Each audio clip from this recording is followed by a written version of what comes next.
Bon dia a tots i a totes. En el webinar d'avui podrem escoltar Rafael Aguilera d'Icon, Sistemes Informàtics, que és soci del clúster, que ens explicarà totes les novetats sobre la nova normativa de les factures electròniques. Al final obrirem uns 10 minuts de preguntes on per parlar haureu d'aixecar la mà amb l'icona de la mà i jo us deixaré el torn de paraula. Vale? Doncs endavant, Rafael. Comencem. Perfecte. Doncs bon dia. Primer de tot, donar les gràcies al clúster a convidar-nos a fer aquest webinar, aquesta xerrada. La veritat és que és una xerrada que ja fa molt de temps que l'estem realitzant, perquè, com és obvi, sabeu, hi ha molta inquietud i moltes dubtes al respecte, i a mesura que han passat els mesos, tot això a poc s'ha anat aclarint, no? Per tant, la idea és fer una sessió d'una durada més o més d'una hora i, en tot cas, a mesura que anem avançant, si alguna pregunta, aixeco la mà i anem aturant, i si no ho fem ja al final i reunim totes les preguntes de cop. Bé, doncs la idea de la sessió és parlar de temes que alguns d'ells segurament ja haureu escoltat, que ja els coneixereu. Tindrem, per tant, una petita introducció i després veurem, per estar segurs que tothom està al corrent, que és una factura electrònica, beneficis, si és que hi ha, i després, quan és obligatòria, les diferents lleis que estan ara en boca de tothom, i després mostrarem un exemple pràctic si ens dona temps. I dubtes i preguntes, com deia molt bé Carla. Bé, la introducció que porto fent del 2023, això va començar, aquestes xerrades van començar al febrer de 2023, no 24, 23, per tant ja pràcticament fa 2 anys que estic fent aquesta xerrada per la Cambra de Comerç, en aquest cas de Girona. Es va parlar de lo que era la llei Crea i Crece i que arrencava el març de 2023. I aquella primera xerrada, ja des de llavors estic fent, les començo sempre amb aquesta diapositiva, i espero que veieu el per què. El motiu és que aquesta diapositiva jo l'estava mostrant amb una xerrada similar a la d'avui, però el 2010. Jo el 2010 estava fent una xerrada, en aquest cas per l'Ajuntament de Figueres, perquè havia sortit una llei que deia que qualsevol factura que s'hagués d'enviar a una entitat pública, en concret ajuntaments, doncs estaries obligat a fer-ho de forma digital, de forma electrònica. Clar, hi ha la primera preocupació dels propis ajuntaments, que tenia la preocupació d'això que significaria i com els afectaria. I el 2010 se va començar a fer aquestes xerrades similars a la d'avui, on el primer que s'explicava era que, clar, el 2010, potser ja no ens en recordem, però el 2010 realment encara estàvem enviant la majoria de les factures en paper. I en aquell moment se parlava d'eliminar el paper, se parlava de la facturació electrònica i s'explicava que en aquell moment, quan tu enviaves una factura, aquesta factura en paper tenia un cost d'1,50 €. Ara aquí s'ha de tenir en compte el preu de l'emissió, el manipulat, segell, sobre, tinta, etc.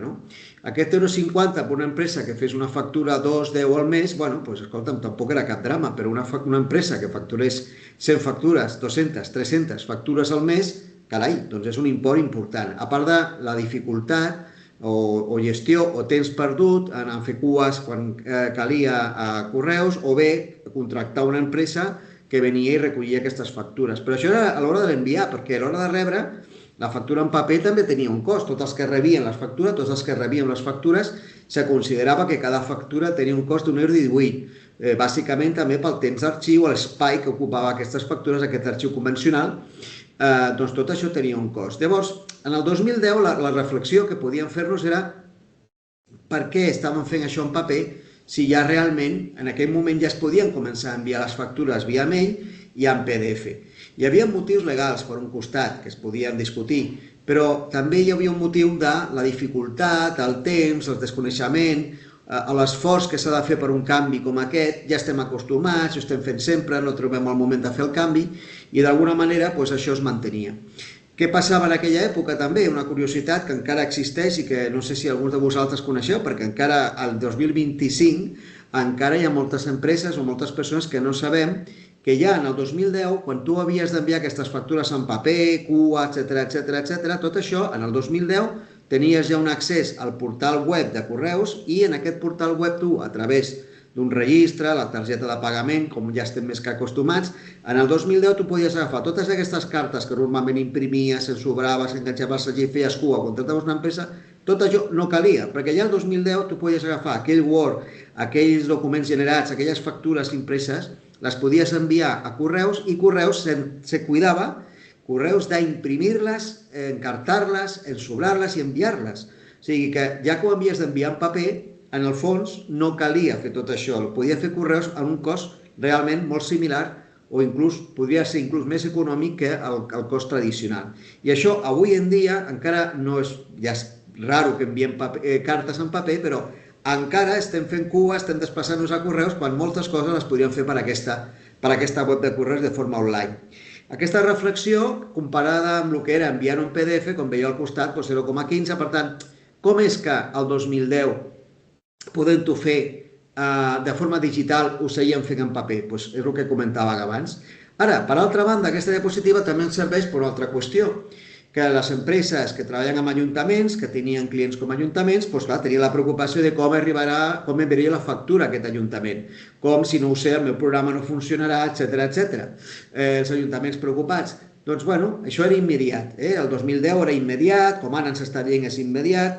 Doncs bé, heu de saber que aquesta normativa, que era en principi obligatori a l'enviament de factures al 2010, que eren pocs mesos, finalment l'obligatorietat de començar a enviar les factures als ajuntaments va ser al 2015. O sigui, del 2010, que nos viene el lobo, que viene el lobo, que viene el lobo, fins al 2015 realment no va ser obligatori enviar-ho als ajuntaments de forma digital, com ara explicarem. I això també, per això poso aquesta diapositiva com a segona reflexió, que les coses que diuen que són immediates, doncs a poc, d'immediata, van passar 5 anys. I a sobre, quan van passar 5 anys, el 2015, ara no recordo, però no diria que és l'any 2023, de fet va ser ja l'any que en principi, el 2023, és en el moment en què no es pot enviar o no es pot teòricament enviar cap factura a cap ajuntament que no sigui de forma digital. Això què significa? Que el 2015, quan van aplicar aquesta normativa, només eren per factures superiors als 6.000 euros, que a més, amb els dies i amb el temps, han anat explicant personal que està a l'altra banda, personal de les administracions públiques que gestionen les factures, acceptaven moltes vegades també factures en paper per ajudar. I per tant, a poc, aquesta xifra va anar baixant, però en principi durant molt de temps han seguit acceptant factures convencionals o factures en PDF, però en teoria, a partir del 2015, tota aquella empresa que facturi més de 6.000 euros doncs havia de ser obligatòriament enviada en format digital. I els que estaven per sota van tenir una mica de marge. Per tant, en el fons, pràcticament podríem dir que fins al 2023, o sigui, 13 anys més tard, realment no va existir aquesta situació com en principi semblava que seria el mateix 2010.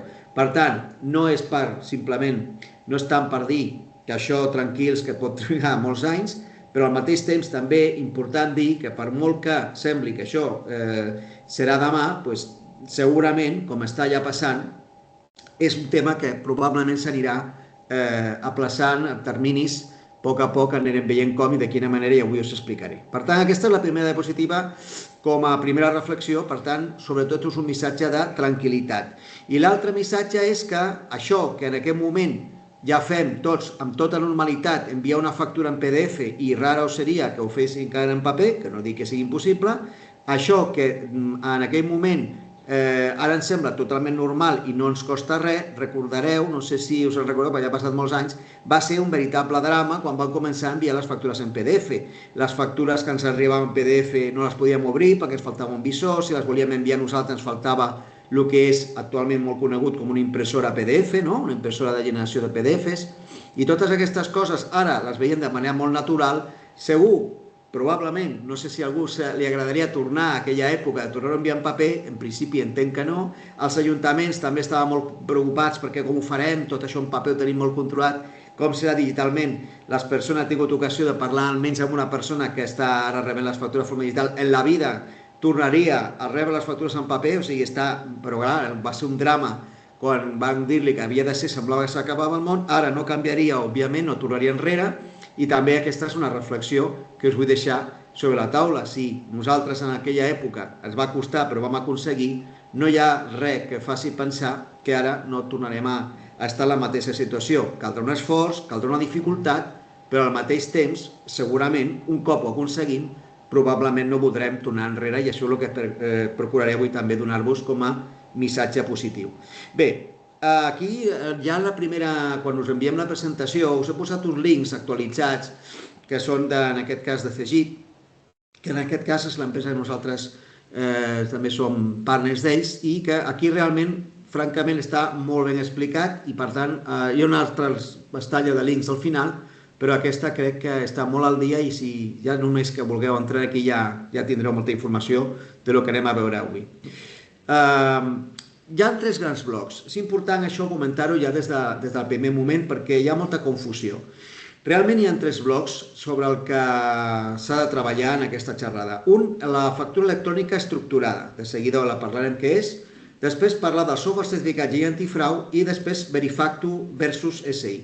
Doncs això d'entrada, i com hi ha diverses persones que segur que alguns haureu escoltat algunes qüestions, haureu llegit o poder la primera vegada que esteu rebent aquesta informació, dir-vos d'entrada que és important que en aquesta sessió quedin clar aquests 3 grans blocs, perquè hi ha molta informació que es barregen les 3 coses, sembla que tot és el mateix i realment no és així. Són 3 grans blocs clarament diferenciats que hem d'entendre per poder veure com ens enfrontem a aquest canvi que vindrà en els propers mesos. Aquesta és una diapositiva bastant antiga que en principi dona precisament imatge del que acabo de dir. Una qüestió és la llei de la factura electrònica, que en parlarem, l'altra és la llei 11/2021 sobre frau fiscal, que és software de gestió, i per últim report fiscal, que és aquesta altra qüestió que ara parlarem, que és el Verifactu, que de fet aquí, en aquesta diapositiva, ni tan sols sortia la paraula Verifactu perquè és anterior. Per tant, torno a repetir, són 3 grans blocs que estan aquí també representats i que ara començarem a explicar. La primera part segurament és la més senzilla o la que potser ja coneixeu, però hem d'explicar-la primer perquè el concepte de factura electrònica, com la coneixem, tots pensem que és el PDF que rebem. En el fons, tal com ara considerem o com determinem el que és una factura electrònica, això realment no és una factura electrònica. Seria en tot cas una factura digital, aquesta que enviem o rebem en PDF, podríem dir més correctament una factura digital.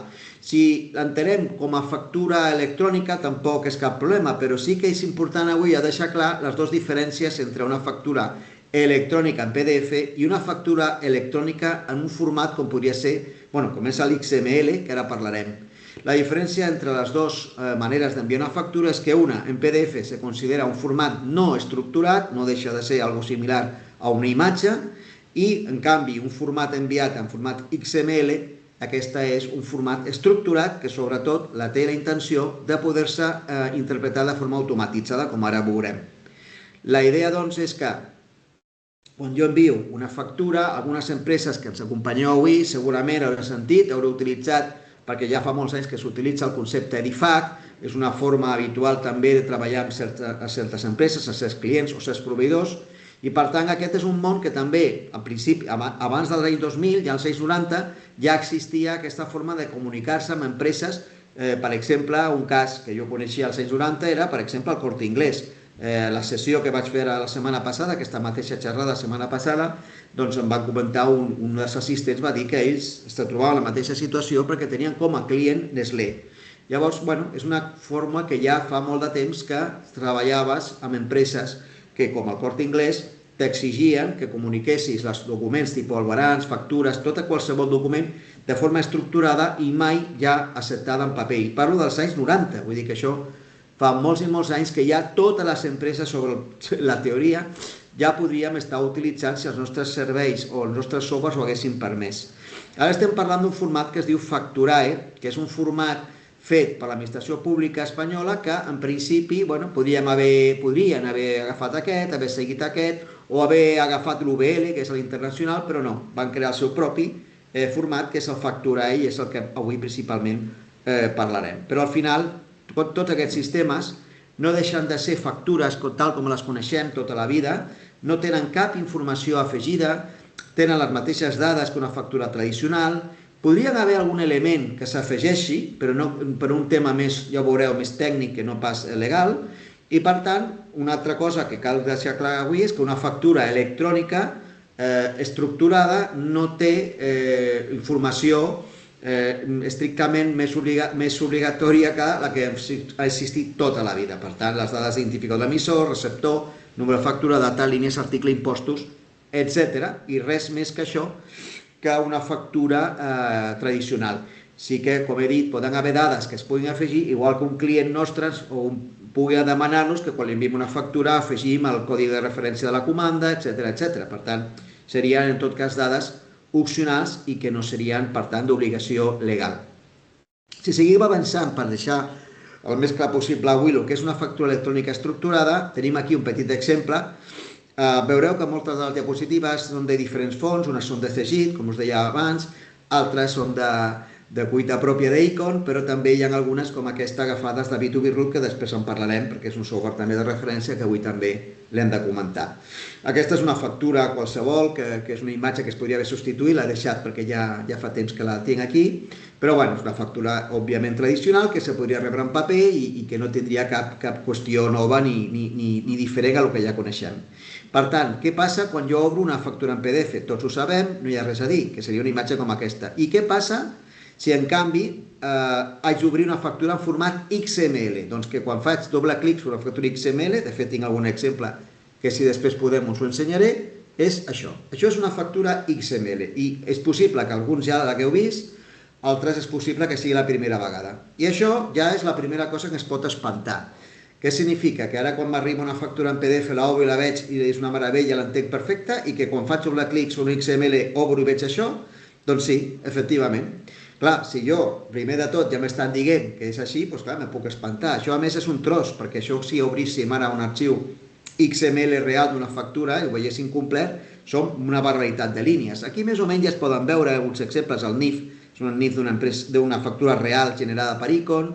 Llavors, això és una mica el que s'anomena, per tant, el software estructurat. I aquí ara veieu el perquè, el concepte d'estructurat. És simplement que tota la informació que normalment està en un PDF estaria ara de forma catalogada en camps, d'una forma i en un format similar o que ens pot aportar una idea del que és el llenguatge de marques, el TML, que coneixem de les pàgines web, doncs seria una derivada, en aquest cas, per enviar informació. I aquesta informació, que ara, fent doble clic, obriria i ara m'espantaria, és el mateix que quan m'arribava el 2010 o 2011 una factura en PDF i no tenia un visor. I quan feia doble clic sobre el PDF, me saltava i me deia, escolta'm, això no ho pots obrir perquè no tens visor. I en canvi, si jo ara aquí no tinc un visor i veig això, però demà tinc un visor instal·lat, el que veuré és això.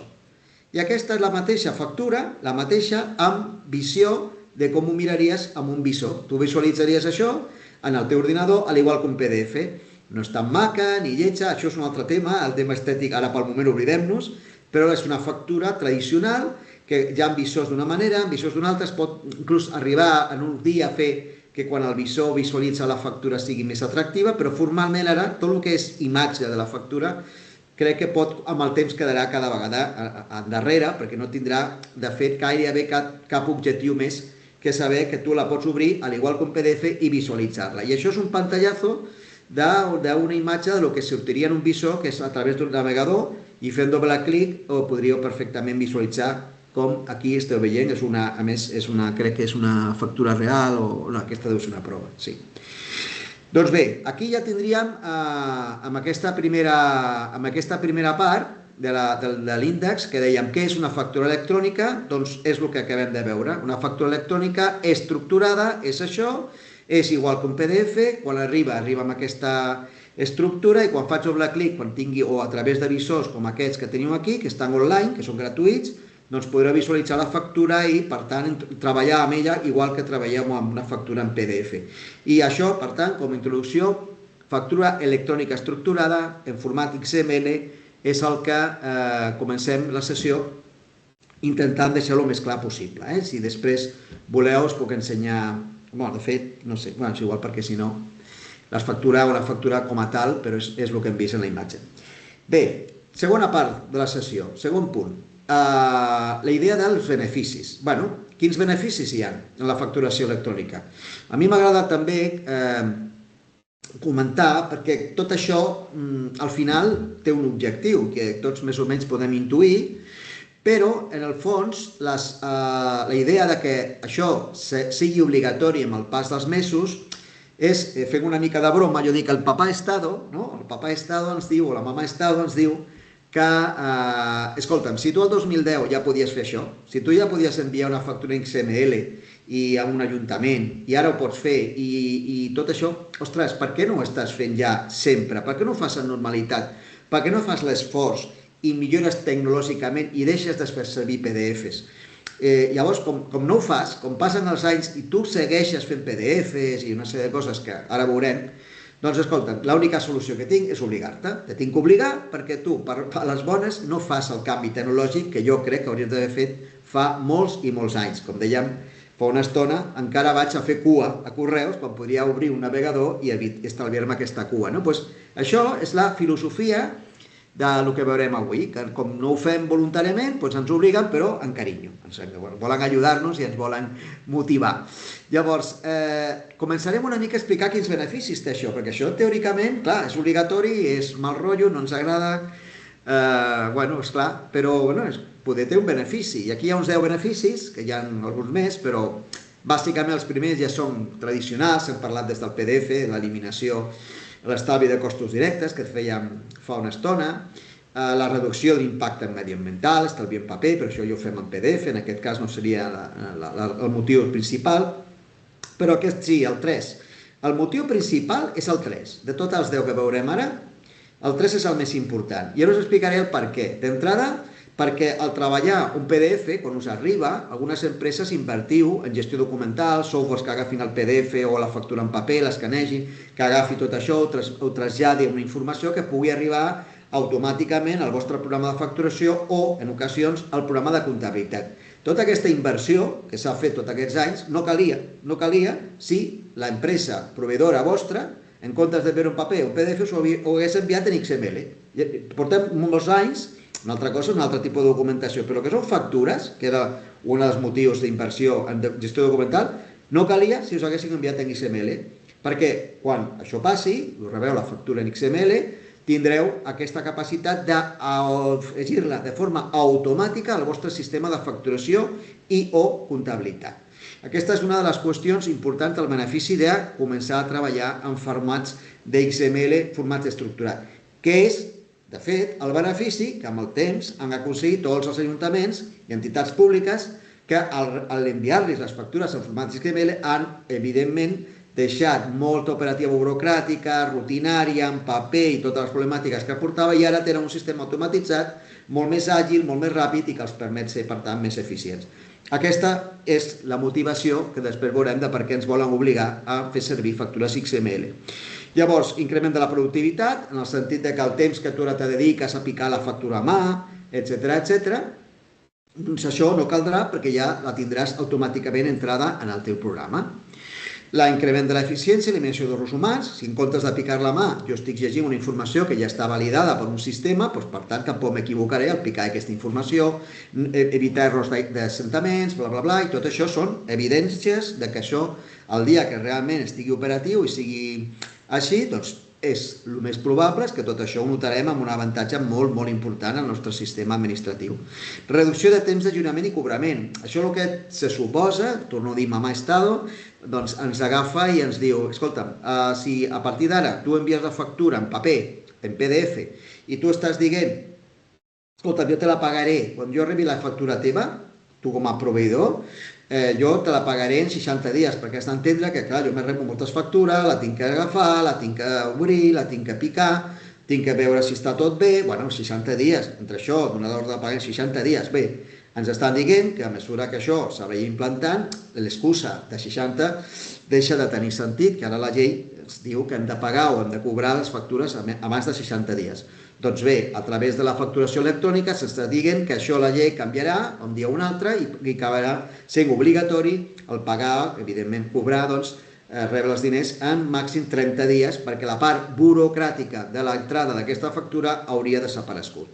Major seguretat, perquè si un correu, PDF, la manera d'arxivar tota aquesta informació, ja busquem maneres, hi ha empreses que estan imprimint les factures encara en paper, les estan imprimint, ara tenim un cas d'una implantació que ens han demanat ajuda i està treballant encara en un sistema molt tradicional d'arxiu, doncs, la idea és que tot això, a través de l'automatització, acabarà en una plataforma concreta i servirà que d'aquesta manera tota la part de seguretat, que aquesta informació no es pugui perdre, etc., doncs això no passi. I, bueno, emmagatzematge àtil, assegurança il·legal, seguretat il·legal, doncs això és també una que tindrem gràcies a la facturació electrònica estructurada, eliminació, per tant, del risc de pèrdua i la porta d'entrada de digitalització, que és bàsicament la broma que estic fent fa una estona de que per això ho estan fent. Bàsicament perquè hi ha algunes empreses, les que esteu aquí probablement no, òbviament, vosaltres ja esteu més que acostumats a la digitalització, però bueno, estan també parlant d'autònoms, de persones que encara hi ha persones que encara fan les factures a mà i amb bolígraf, ja he tingut casos, algunes xerrades que s'han fet per autònoms que ho estan fent d'aquesta manera, i altres empreses petites també, autònoms també, però també alguna petita empresa està encara fent les factures en un Word, en un Excel. Per què? Perquè a vegades, també històricament, ja tots tenim molts anys d'experiència, jo he viscut l'experiència d'una empresa que facturava diversos milions d'euros al mes, però és que fa coses molt cares, gairebé cada cosa que fa valia 1 milió, 2 milions, per tant, era 1-2 factures mensuals. Per tant, realment, la facturació com a tal era molt petita, encara que l'import era molt gran, no? I podia fer-ho amb un document de Word, que després, evidentment, van agafar un programa de facturació, però que realment, pel volum de feina que tenien, podien perfectament fer-ho gairebé a mà. Molt bé. Un munt de possibilitats, que, bueno, tot això que us explicava, vaig seguint, el que ja he explicat, i després, bueno, aquestes són imatges agafades de les pàgines web de Cegid, que us deia al principi, que estan actualitzades, y es una mica más de lo mismo, más control, más tiempo, en aquest cas és un autònom, más tiempo para ti, menos morosidad, que això ara per ara no seria efectiva, i la transparència total. Després us explicaré a què es refereix això. En quant als avantatges de la nova factura electrònica, Verifactu, si sou PIME, doncs eficiència, eficàcia, reducció de costos, per tant, ja més o menys ja ho hem comentat, vaig passant, i aquí faig un petit incís, que són els despatxos professionals. Coses que ens estan dient que no són immediates, però que se suposa que arribaran a passar, entre altres és que tindrem la capacitat d'enviar la informació a Hisenda, Hisenda recollirà tota aquesta informació, sabrà les nostres factures de client, com també sabrà les nostres factures com a proveïdor, i ells ens podran oferir al finalitzar cada trimestre, o cada mes, però avui en dia estaria pensat per totes les novetats, pels que encara no tenen CEI, però que a la llarga o a la curta la Hisenda ens dirà, escolta'm, jo te proposo que el trimestral d'IVA i d'IRPF doncs és aquest. Això vosaltres penseu què significa? Que les gestories, doncs, esclar, tot això dels impostos, tota aquesta feina que fan, clar, tot això se suposa que algun dia podria desaparèixer i, per tant, els despatxos són també un dels assistents molts a aquestes sessions perquè estan preguntant com afectarà.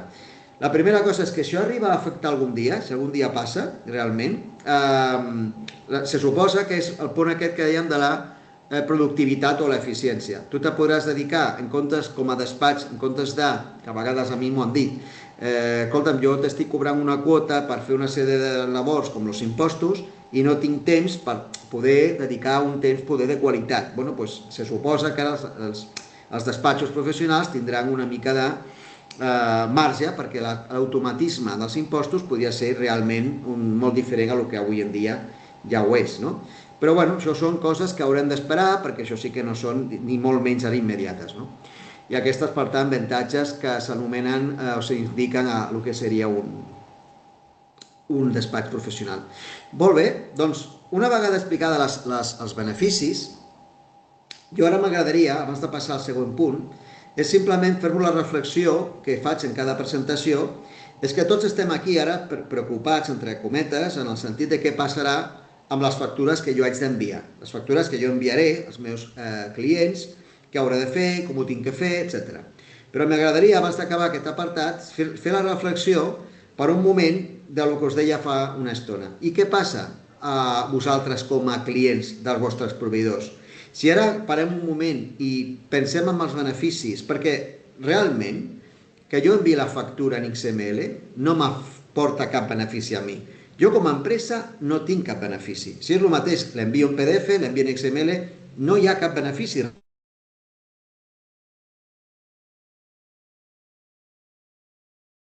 Ho vull fer aquest incís perquè és un tema que crec que ningú, a vegades no prestem l'atenció suficient a això. Oblidem-nos per un moment quan jo enviï, penso quan jo rebo. I el que us deia abans, aquestes factures que estem rebent, a l'any 2001 recordo un client que és una gestoria que estava interessat en poder saber i facturar el temps que dedicava als seus clients, ja que només cobrava temps, volia arribar a saber el temps que dedicava tant trucant per telèfon, les gestions telefòniques que feia amb aquests clients, tant si rebia la trucada com si ell emetia una trucada. Llavors, va demanar, en su moment, va invertir en una centraleta que recordo que era Alcatel, un model molt concret, que no era econòmica, que permetia fer unes trames, al final tu podies saber a través de la informació que la pròpia centraleta generava, rebies aquesta informació i per tant se podia arribar a saber d'una forma automatitzada, crear-li les línies, saber els telèfons que s'havia trucat, si eren telèfons identificats se li podia afegir com un servei més, o ja decidia si ho facturava o no, i els telèfons que no coneixia, doncs clar, sortia una relació de telèfons que no sabia i que per tant podia després veure si és que la fitxa de client no estava creat i tal. Tot això, avui en dia, si aquesta empresa ho demanés avui en dia, doncs seguiria passant el que la diapositiva número 1 de 2010. Doncs segurament pagant perquè es fes a mida, una centraleta virtual, tot això. Però és que ara resulta que és probable, que ara no ho sabem, i és quan us animo a que comenceu a mirar-ho a partir d'ara, si la factura de la telefonia que us està arribant avui en dia, doncs podríeu ja demanar-la que us arribi en format XML. Fer aquest primer exercici de començar a mentalitzar-nos amb el que vindrà en un futur. I ara ja no com a client, no com a proveïdor, jo puc rebre ja la factura en XML, puc aprofitar-la, puc automatitzar la seva informació, i aquest és el primer exercici que jo d'aquesta sessió us deixaria sobre la taula. I això vol dir factures de telefonia, factures de llum, algunes factures que és possible que ja el nostre proveïdor ja ens permeti rebre-les en aquest format. Això no vol dir que no la puguem rebre també en PDF com fins ara, però ja podríem començar a experimentar què significa i podríem començar a plantejar-nos què podem aconseguir gràcies a rebre la formació estructurada. Per tant, per tancar aquesta part dels beneficis, simplement insistir en que els beneficis seran sempre com a receptors de les factures. I si jo ara resulta que amb aquesta xerrada m'adono compte de la importància que té rebre aquesta factura de manera que jo no la tingui que picar a mà, l'últim exemple bàsic és l'entrada del material en estoc. La majoria de les empreses que esteu aquí teniu un control d'estoc, magatzems i ho porteu tot controlat. Però vosaltres, normalment, per entrar a aquest estoc, heu d'agafar la factura o el balanç dels vostres proveïdors, picar-les manualment, introduir-les al vostre sistema i tot això perfecte. Això requereix un esforç administratiu que determinades empreses poden fer i altres més petites no poden. I què fan amb aquestes factures? Que no les entren directament en un assentament i no entren les línies. No poden controlar l'estoc de forma automatitzada, no tenen temps ni recursos per picar totes aquestes factures. Doncs, tant les que ho esteu fent a mà com les que no ho esteu fent, si els vostres proveïdors de telefonia, de llum, tots aquests proveïdors ho fan o ho faran, doncs, per què no comencem a parlar amb alguns proveïdors nostres que siguin els principals i es comencem a preguntar: escolta'm, pots començar a enviar les factures del material en XML, a part de PDF? I us diran que no. Us diran que no, perquè el sistema no el tinc preparat, perquè no sé què, no sé quan. I no ho faran, això, que és el que portem 20 anys, des d'abans del 2000 ja es podria haver demanat això. Ja es podria. Aquestes empreses, moltes treballen amb ajuntaments i li envia la factura XML, però vosaltres us diran que no. I quan us diran que sí? Quan la llei obligui a que ho faci. I aquesta és una altra vegada el motiu d'insistir per què ens obliguen, perquè és que voluntàriament és molt difícil. Si vosaltres teniu força davant dels vostres proveïdors, us podeu començar a plantar una mica i dir: escolta'm, això ha de venir, comenceu a enviar-nos les factures en XML perquè nosaltres volem començar a veure què passa. I us poden enviar l'XML i el PDF com fins ara, o l'XML només i amb un visor, no cal ni que us envien el PDF. I començar a veure els avantatges de que aquesta factura XML la poguéssiu automatitzar i entrar amb els vostres sistemes informàtics. Això és una mica la reflexió per acabar aquesta fase, per veure una mica que més que pensar en els beneficis enviant, que no tinc cap, és els beneficis que tindré quan comencin a enviar-me les factures d'aquesta manera. I ara anem a la part de les lleis. Jo vaig avançant, si alguna cosa que vulguem atureu, però si no seguim i al final, com hem dit, fem un resum de totes les preguntes. La llei antifrau i la llei de CREACECE. Aquestes són les dues lleis que, bàsicament, fent aquesta introducció i aclarant aquests primers conceptes, són els que avui hem de deixar el més clares possibles. La primera cosa és que les dues lleis són justament això, dues lleis diferents.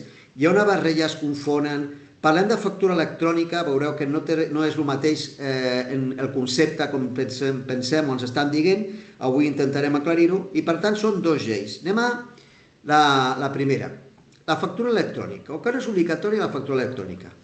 Bé, això és basat en una llei que es diu Llei Crea i Crece. Aquesta llei, bàsicament, l'obligatorietat com a factura electrònica com a tal, ja m'ho hem explicat, des del 2015 ja és obligatori enviar factures electròniques als ajuntaments. Per tant, no és algo que ara sigui obligatori ara de sobte, no, si ja el 2015 ja obligaven a fer-ho als ajuntaments. A partir d'aquí, què estan dient ara? Que a partir d'un cert moment serà obligatori d'enviar a empreses. És el que s'està dient la llei Crea i Crece. Bàsicament és, el que jo t'obligava a tu com a empresa quan el teu client és una administració pública, ajuntaments, a vegades en Comunitat de Madrid, hospitals, etc., jo ja fa temps, des del 2015, que t'obligo que enviïs en XML. Doncs ara el que te dic és que a partir d'un cert moment t'obligaré a que totes les factures que enviïs a empreses siguin en XML. Aquesta és la gran preocupació, la gran novetat, la gran cosa que sembla que s'acabi al món, que és exactament el que ja passava amb ajuntaments, ara seria amb tothom. Però, clar, a nivell pràctic, alguns de vosaltres ens trobem, alguns teniu segur clients d'administració pública. Altres podria ser que no els tingueu i no heu tingut mai encara que fer una factura en XML. Doncs, què passava amb les empreses? Que el 2015 els hi vam dir que havien d'enviar una factura XML. Què van fer? Van canviar tots els seus programes informàtics. Ara aneu al vostre programa i apreteu un botó i surt una factura XML, probablement, alguns sí, perquè ja s'han actualitzat, perquè hi ha alguns fabricants que ja estan fent, però altres direu, no, si això no tinc jo aquesta opció. Doncs els que tenien aquesta problemàtica, què van fer? Que ja ho sabeu, els que ja heu tingut aquesta situació, és, bàsicament, heu anat a B2B Root, que és un fabricant de software molt conegut de fa molts i molts anys, i és B2B Root a través d'una versió gratuïta.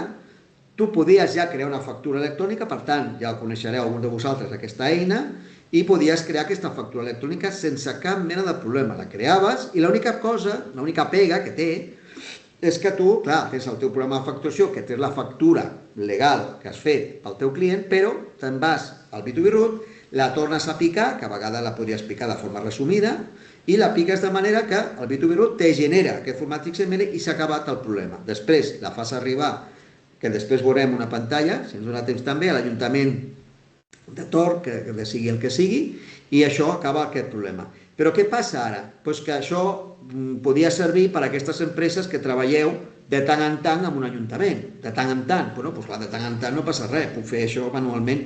Però clar, si ara tinc que fer totes les factures, aquí és on ve el problema. Però sobretot clarificar que el que estem parlant és exactament el mateix que ja des del 2015 ens obligaven, recordeu, 2015 va ser obligatori el que ara veurem que és per totes les empreses. Seguim avançant, també això a través entre contractistes i subcontractistes també hi havia aquesta obligatorietat, per tant és exactament el mateix, facturació internacional amb molts organismes, tot això ja existia. Però arriba un dia que a través de la llei, per tant 2002, llei 18 de 2022, la Llei Crea i Crece, ens diu que això se començarà a tenir que fer entre empreses i per tant s'ha d'insistir entre empreses. Jo facturo a particulars, no, estic obligat a enviar-los en XML, ni molt menys. Al particular no l'hem de posar en una situació de que vegi que ha de fer no sé què, un visor i totes aquestes coses. Un particular seguiria rebent perfectament les factures en format PDF sense problema. Jo puc enviar totes les factures a partir d'un cert moment, com he dit, en PDF i en XML, això no hi ha cap problema, podeu fer-ho sense cap problema. Però els particulars, segurament no és el cas, la majoria dels clients, les empreses que esteu aquí assistint, doncs treballeu entre empreses. Per tant, això seria el que haurem de fer. Llavors, seguim avançant. Això va ser la primera xerrada que vaig fer al febrer de 2023, la llei Crea i Crece, i aquesta diapositiva i la següent són exactament les mateixes del febrer de 2023. Aquí explicàvem que es tracta bàsicament dels punts més rellevants d'aquesta llei, és el que estem dient, enviar la factura en XML, el que hem vist fa una estona. És això, simplement, bàsicament això, enviar la factura en XML, aquesta llei Crea i Crece, que es confon al d'antifrau que veurem després. I aquesta, curiosament, la Llei Crea i Crece d'enviar obligatòriament les factures XML, ho repeteixo diverses vegades, aquesta, al febrer de 2023, que va ser la primera, dèiem per això corria pressa, van dir, escolta, podés fer una xerrada tu a l'Ajuntament de Figueres i tal, i, bueno, perfecte, a la gent van venir de Figueres, van venir empreses, autònoms i tal, i per què? Perquè la notícia del febrer de 2023 és que el 29 de març de 2023 això ja seria obligatori. No obligatori, sinó que ja la norma ja seria efectiva. El 29 de març de 2023. I ho he deixat perquè el dia 29 de gener de 2025 això continua sense ser obligatori. O sigui, han passat ja pràcticament 2 anys i no és obligatòria. Per tant, estem en moltes conferències, moltes xerrades, en moltes pàgines es parla de factura electrònica i la factura electrònica no és obligatòria. Per què? Doncs bàsicament perquè una llei, que tot això jo també amb el temps doncs es va veient, que una cosa és la llei i l'altra cosa és el reglament. El reglament és quan expliquen com s'ha de fer. I aquest reglament que se suposava que se publicaria el 29 de març de 2023, doncs encara no s'ha publicat. No s'ha publicat aquest reglament. I per tant, com no s'ha publicat, aquesta llei no és efectiva. I a més, no només no és efectiva, sinó que no se sap ni quan es publicarà això. Encara no se sap. Poder sortir demà, poder entrar 6 mesos, encara no se sap quan publicarà el reglament. I a més, en el moment en què surti aquest reglament, que això sí que moltes persones ho expliquen i ho diuen, és cert que quan se publiqui el reglament, ja les empreses tindran que facturin més de 8 milions d'euros anuals, que Déu-n'hi-do, doncs aquestes empreses tindran temps, un any, per adaptar-se a que els seus sistemes informàtics enviïn les factures en format XML, que és bàsicament un format, com en el PDF, afegir un nou format en el seu sistema informàtic que generi la factura en XML. Això és l'única cosa que aquestes empreses hauran de tenir i hauran de complimentar i que encara, a part d'un any, és que ni tan sols sabem aquest any quan començarà a comptar. I les que estan per sota de 8 milions d'euros tindrien 2 anys. Per tant, per això la primera diapositiva, de nou faig el recordatori, 2010-2015, 2023-2025. Estem en una situació que encara això no ha sortit a normativa. Però és important també dir una cosa avui, que al igual que va passar de 2010 a 2015, això acabarà passant. Què significa? Que tenim temps, és una mica el missatge aquest que us dic en aquestes xerrades intento donar de tranquil·litat, calma, hi ha temps, però no deixem les coses per l'últim moment. Anem intentant ja anar esbrinant el que tindria que fer. I aquesta famosa factura electrònica que també escoltem, que per això us he dit 3 blocs, factura electrònica, software homologat i pel tercer Verifactu, són 3 blocs que aquest primer bloc l'estem ara acabant, que és què significa la factura electrònica. Per tant, factura electrònica estructurada entre empreses i professionals, B2B, que seria bàsicament el que quan el reglament es publiqui tindrem entre 2 o 1 any en funció del tamany de l'empresa per adaptar-nos. I és bàsicament enviar la factura en XML i suposadament, òbviament, el sistema també haurà d'estar preparat per rebre, encara que això queda com una mica en l'aire, perquè t'obliguen a enviar la factura, però rebre-la és una obligació una mica relativa. Però se suposa que el software que tu tinguis hauria també estar preparat per rebre aquesta factura XML i beneficiar-te del que hem dit abans. Si el teu programa envia però no sap rebre una factura XML, perdeu tots els beneficis d'aquesta automatització que dèiem abans. Però en tot cas, queda clar que és obligatori enviar-la, al igual que s'està fent ja fa temps amb els ajuntaments. I aquí hi ha algunes millores que ja hem repetit d'una altra empresa, bàsicament. Aquí al BOE, sempre faig la mateixa broma, una lectura molt interessant de cap de setmana, si voleu fer-ho servir, aquí teniu el link, i aquí tot això explica el que acabem d'explicar ara, una mica més detallat, però que podem més o menys passar ràpid. Molt bé, hem fet ja la segona part, que és la llei Crea i Crece, que bàsicament ens obliga a enviar les factures en XML i que avui en dia no està activa, no hi ha reglament, no sabem com començarà i per tant això significa que per a nada hem de preocupar-nos que demà ho tinguem fet, ni molt menys. A partir d'aquí, nova llei antifrau, és el segon bloc. Primer bloc, Crea i Crece. Segon bloc, llei antifrau. Què és la llei antifrau? Aquesta sí que és per estar més atents i estar, entre cometes, més preocupats, perquè aquesta sí que el 28 d'octubre de l'any passat va publicar-se el reglament. I aquest reglament és des d'aquell moment que hi havia 9 mesos des del reglament que se publicava perquè les empreses d'informàtica comencessin a adaptar-se. O sigui, portem molts anys parlant d'això, 1 o 2 anys, de tot aquest tema, però realment, fins al 28 d'octubre, per molt que les empreses, nosaltres també som fabricants de software, doncs nosaltres ja vam fer tota aquesta feina, portem mesos fent-la abans que sortís el reglament amb el que la llei deia, doncs vam anar avançant. Però realment, fins al que no surt el reglament, no pots saber realment com ho has de fer.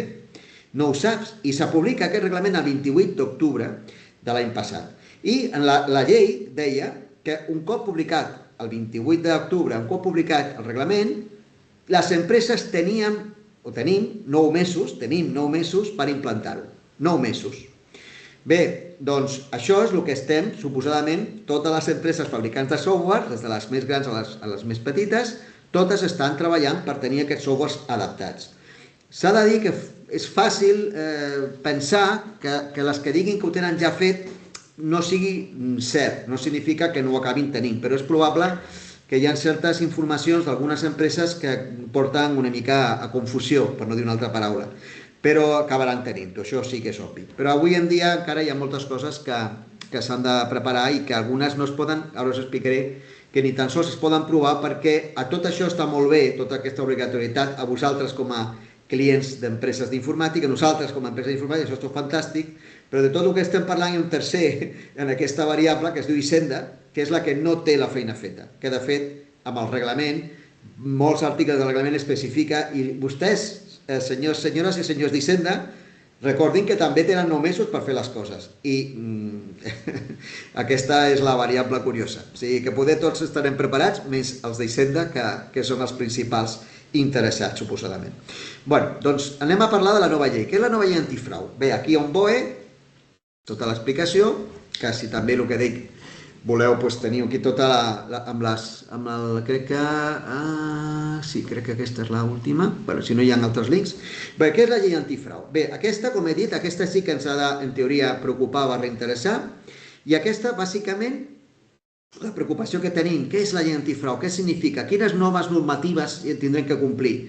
Doncs, bueno, també en aquesta xerrada intento explicar que també molta calma, perquè el que s'està dient la llei antifrau és que hem de fer el que fins ara ja sabem que hem de fer. No hi ha cap novetat. És a dir, jo administrativament, la llei de facturació administrativa, pensem en paper, o sigui, de tota la vida, per dir-ho d'alguna forma, ens diu que si jo faig una factura avui, la envio al meu client i hi ha un error, una modificació, un abono, un error en el destinatari, en el remitent, el que sigui, en el destinatari, perdó, qualsevol error, el meu client me comunicarà: escolta'm, Rafael, que us heu equivocat i la factura, jo haig... Bueno, no et preocupis, la modifico i te la torno a enviar. Bé, això és il·legal, això no es pot fer. Això Hisenda ens penalitzaria, sigui en paper, en Excel, en Word, en el programa actual. I com això, totes les altres coses. La llei antifrau, simplement el que s'està dient, la nova llei antifrau és que tu ara ja no pots fer això. Si tu fas una factura equivocada, has de fer una factura rectificativa. Si en teoria has de fer un abonament, has de fer una factura d'abonament i que en principi, diguem-ho així, en principi les factures van amb una numeració, les rectificatives amb una altra sèrie i numeració i les abonos amb una altra sèrie i numeració. I això és la llei de fer factures, de forma fàcil. I a la llei antifrau, l'única novetat que ens diu és que a partir d'aquest moment, que ara direm, el que et penalitzaran és que si a tu avui dia te demanen un canvi en la factura i el teu programa, tu no ho pots fer, però si el teu programa te deixa fer-ho, avui en dia no passaria res, però és que demà, quan vingui aquesta, si s'ho volen mirar, te diran que te penalitzaran si el teu programa t'ho deixa fer. Per tant, en conclusió, perquè una miqueta deixem ja una base inicial de la famosa llei antifrau. Entre cometes, el que diu la llei antifrau, en un resum molt global ara per ara, és el programa informàtic no us ha de deixar fer aquestes coses que ja no podíeu fer. Per tant, no és una nova llei, no són nous requisits, no, simplement que el programa no us permeti fer modificacions de factures, no us permeti fer, per tant, anul·lacions. Tot això us obligui al programa a qualsevol rectificació, generi una factura rectificativa, tot això és el que diu la llei antifrau, i per tant simplement és que si jo vull i veig que tens un programa que et permet fer això, te penalitzaré. Si veig, a sobre veig un programa que te deixa fer, diguem-ho clar, una sèrie B, te penalitzaré. Per tant, el que estan buscant és que el teu programa informàtic, a través d'una sèrie de coses que ara explicarem, no deixi fer coses que ja teòricament no podies fer. I aquesta és la gran qüestió, la gran preocupació que tenim avui en dia sobre la taula. És aquesta. La famosa llei antifrau és això. A partir d'aquí, què significa això? Significa que els softwares hauran d'estar preparats de manera que Hisenda, si fa una inspecció i ho miren, doncs els programes bàsicament tinguin aquests conceptes: integritat, conservació, accessibilitat, legibilitat, traçabilitat i inalterabilitat als registres. O sigui que, bàsicament, més o menys ja intuïm què significa. O sigui, jo no puc fer trampes amb el meu programa de facturació. Això és el que diu la llei antifrau. A banda d'això, el tercer bloc que es barreja, perquè s'utilitzen, és el famós cas del verifacto, que tothom se'n parla. Això és un tercer bloc que després parlarem. Però se confon llei antifrau, el que és la integritat, el programa de facturació, el sistema informàtic de facturació, que no et permeti fer trampes, diguem-ho així claríssim, i el tercer bloc que és el verifacto, que és com comunico jo Hisenda les factures que he fet. Són dues coses totalment independents. Després veureu el per què. D'acord? Això és important en aquest segon bloc. Llei antifrau, per tant, que el programa compleixi el reglament que ara parlarem. Aquí, bàsicament, ens diu el que hem dit abans, que el programa, per tant, no permeti fer comptabilitat o facturació, sobretot facturació, perquè de comptabilitat, que també es parla, de fet, no es parla de la comptabilitat com a tal, es parla sobretot de facturació. Comptabilitat com a tal, no hi ha, no sé, a nosaltres almenys no ens costa cap cosa que parli de la comptabilitat, sempre és facturació. Per tant, essencialment d'ara endavant, a tot aquell que crea o usi un d'aquests programes se li posarà una sanció. Aquesta és una mica més detallat, inalterabilitat, s'haurà de garantir que els registres de facturació, un cop generats i registrats, no puguin ser alterats sense que el sistema informàtic de facturació detecti i n'avisi.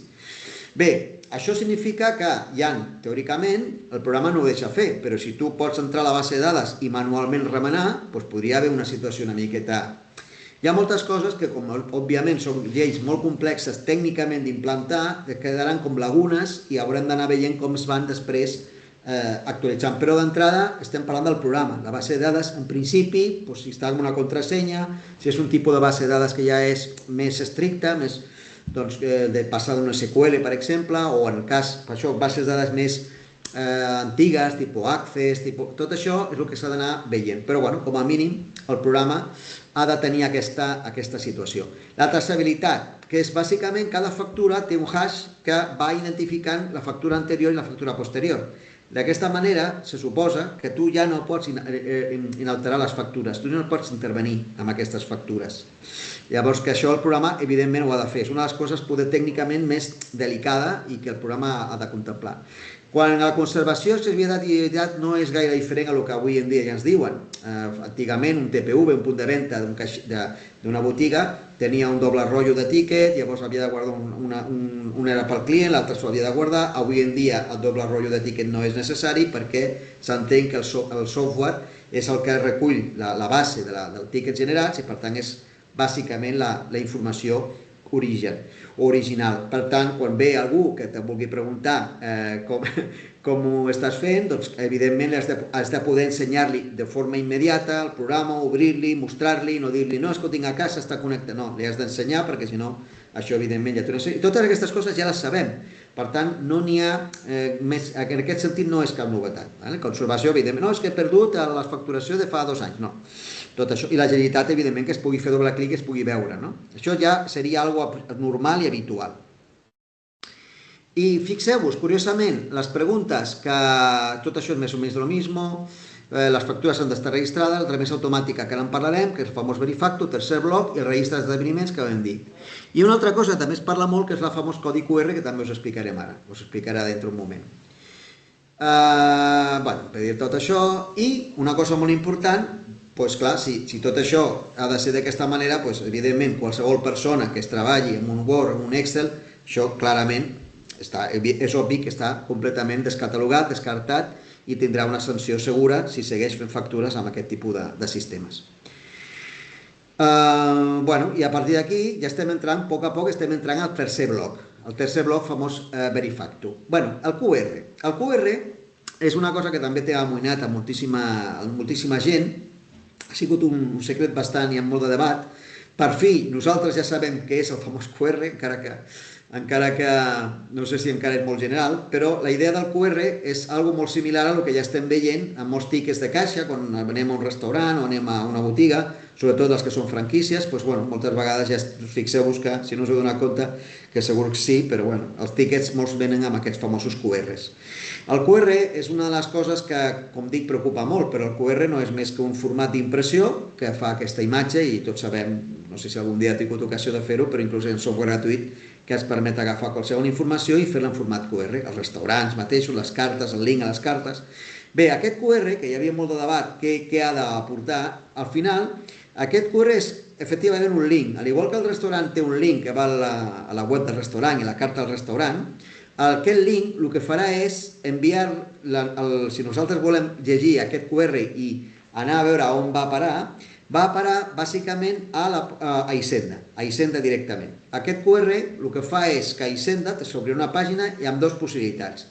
La primera opció és que el QR te dirà, Hisenda te dirà, que aquesta factura no li consta registrada, simplement no la té registrada, o, teòricament, passat uns dies o unes hores, és possible que fer la mateixa lectura de QR us digui que aquesta factura sí la té registrada. O sigui que bàsicament és el que farà aquest QR. El gran drama del QR és anar a buscar un link i aquest link indicarà que aquesta factura està o no està ja, diguéssim, disponible a nivell d'Hisenda. Això està pensat perquè jo explicava l'altre dia l'anècdota i a alguns els hi va sorprendre, però clar, quan parlem sempre de la facturació B, bueno, doncs entenem sempre una facturació B com que algú ve i te fa la factura i no te cobra l'IVA i perfecte, doncs ja està. No se t'acudirà demanar-li un QR ni anar a mirar a Hisenda si està registrada, òbviament.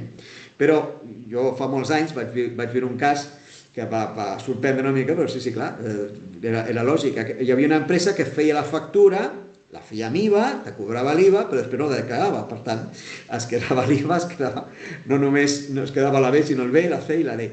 Llavors, en aquest sentit, el QR l'única cosa és que té la intenció de que tu sàpigues que aquesta factura que t'han cobrat a l'IVA està declarada a Hisenda. Aquest és l'objectiu primordial d'aquest famós QR. Que aquest QR formalment ha d'estar incorporat en les factures que feu en PDF, en paper, en tíquets. Un tíquet no deixa de ser una factura simplificada, que és un altre debat també que acostuma a haver-hi, però com a empreses, en principi, tots treballem en facturació i, per tant, haureu d'incloure, el vostre software ha d'incloure això, però és una modificació, aquesta és una modificació petita.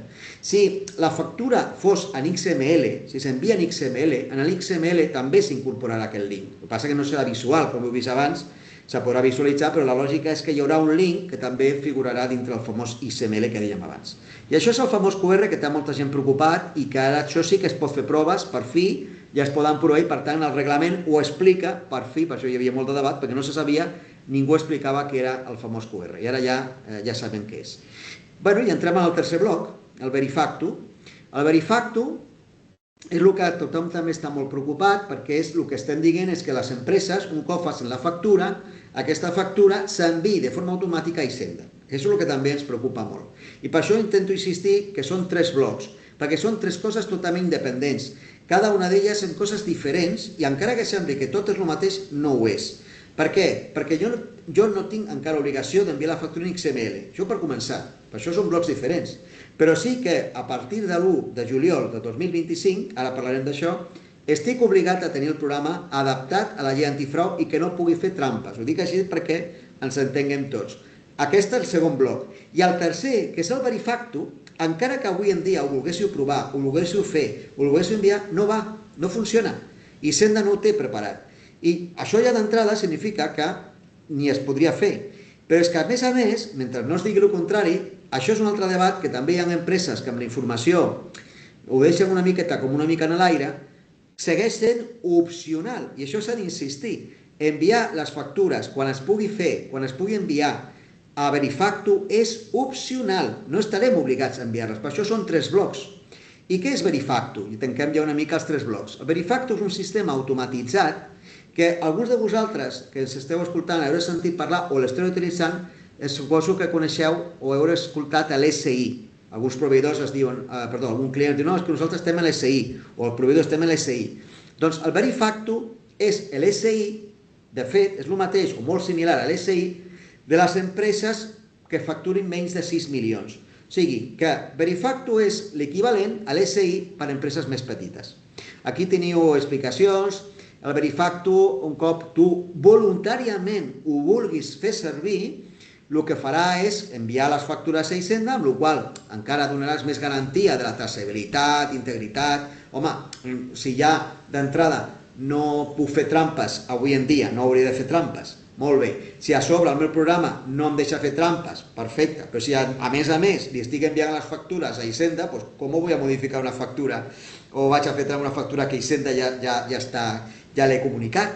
Doncs al final aquesta és la informació del QR, que dèiem abans, també és concepte Verifacto, perquè clar, el QR és el que fa la consulta, de manera que el teu client veurà, diu, home, això és una informació sensible, no? Perquè el que el QR està dient, si aquesta factura està o no està publicada al d'allò, però la factura la tens tu en la mà, o sigui, si l'has trobat pel carrer i vols mirar-ho, ja tens la informació sensible a la mà del paper. I per tant, i per últim, el de no alterar les dades, no? I emetre a cada factura remitirà en su registro a Hacienda. Aquesta, el punt 3, és la clave de Verifacto. És aquesta. I després hi ha alguns elements que seria entrar més en detall, que són les coses que haurem de veure, que clar, és l'operativa que hi haurà, perquè un Verifacto, clar, tu pots enviar la factura el teu client la pot refusar, o el teu client te pot dir, escolta, hi ha un error, i tot aquest funcionament anirà arribant i s'anirà comunicant via Hisenda, via les factures rectificatives, tot això a través d'aquest sistema, tots aquests canvis i modificacions se farà a través del que es considera factura rectificativa, que això ho han simplificat bastant, ja veurem a mesura que vagi passant tot això, ho anirem veient, que les factures d'abono, factures d'abonament, rectificatives, diferents sèries, això ara quedarà simplificat i la qüestió és que tot vindrà més o menys amb una certa coherència i numeració bastant normal, simplement que cada factura tindrà una característica. Bé, doncs què datos són els que s'envien a Hacienda? Això no m'aparo perquè ja estem una mica fora de temps, crec que havíem previst una hora i quart, una hora i mitja més o menys, però intentarem tancar una mica amb una horeta. I aquí ve la part que també ens interessa aclarir. Aquesta diapositiva està extreta d'ahir mateix. I aquesta és una qüestió que se parla també fa algunes setmanes. Hi ha rumors, no hi ha una informació oficial, però bueno, cada vegada és més obvi. Ens diuen que, ja ens van dir, quan va sortir publicat la llei ens va dir que a partir de 1 de juliol del 2024 seria obligatori. Rafael, t'has equivocat, has dit 2024. No, és que aquesta llei, quan va sortir, l'obligació de tot el que hem parlat ara era 1 de juliol del 24. Però clar, 2010 o 2015, doncs no, van dir, no, 2024 no, ho passem a 1 de juliol de 2025. Això ara és 2025, però això teòricament ja l'any passat ja se suposava que anava a ser obligatori. A més, el reglament no estava ni publicat. Es publica el 28 d'octubre. Bé, si comptem 9 mesos, 28 d'octubre no dona 1 de juliol, dona 29 de juliol. O sigui que realment les empreses no ens podrien dir res fins al 29 d'octubre del 2025. Del 29 de juliol, comptant 9 mesos del 2025. O sigui, formalment les empreses no es podrien renyir si no hem fet els deures fins al 2025. Per tant, imagineu-vos la situació. És tan així, i el d'Hisenda que us deia, que ara ja hi ha el rumor que ja comença a ser més o menys oficial, que ens està dient, bueno, veiem, segurament això se deixarà, passarem de l'1 de juliol, ara ja parlant de l'1 de gener de 2026, per les societats mercantils, com dient, escolta'm, les SL, les empreses, però els que sigueu autònoms, escolta'm, a partir de 1 de juliol de 2026. O sigui, ja han passat de 1 de juliol de 2024, ja estem parlant de 1 de juliol del 2026, ja 2 anys. De manera que, tornem a lo mateix que dèiem abans, calma, anem fent les coses, anem avançant, però pensem que això és un canvi molt, ja ho veieu, molt fort, realment molt fort, que ja veurem quines conseqüències té. En paral·lel, si teniu curiositat de com funciona això, la curiositat és que a Portugal ja fa molt de temps, no sé si fa 2, 3, 4, 5 anys, que això ja està implantat. A Mèxic també fa molt de temps que està implantat. I a sobre, sabem, el Ticket Buy, suposo que he sentit parlar al País Basc, que això ho fan tots ells, això està implantadíssim, que amb les seves dificultats, però ja està implantat. En canvi aquí estem saltant d'any en any. Llavors, abans de tancar tot això, si ens dona temps explico alguna cosa més, però sobretot m'agradaria en aquest punt, aquest seria el resum del que és el Verifacto. Tindríem, per tant, l'SI, que és subministrament immediat d'informació per a les grans empreses, que són les que facturen més de 6 milions d'euros, que ja estan obligades fa anys a fer-ho. Les empreses que tenen l'SI, algunes pregunten, bueno, però si jo tinc l'SI no tinc que complir la llei antifrau.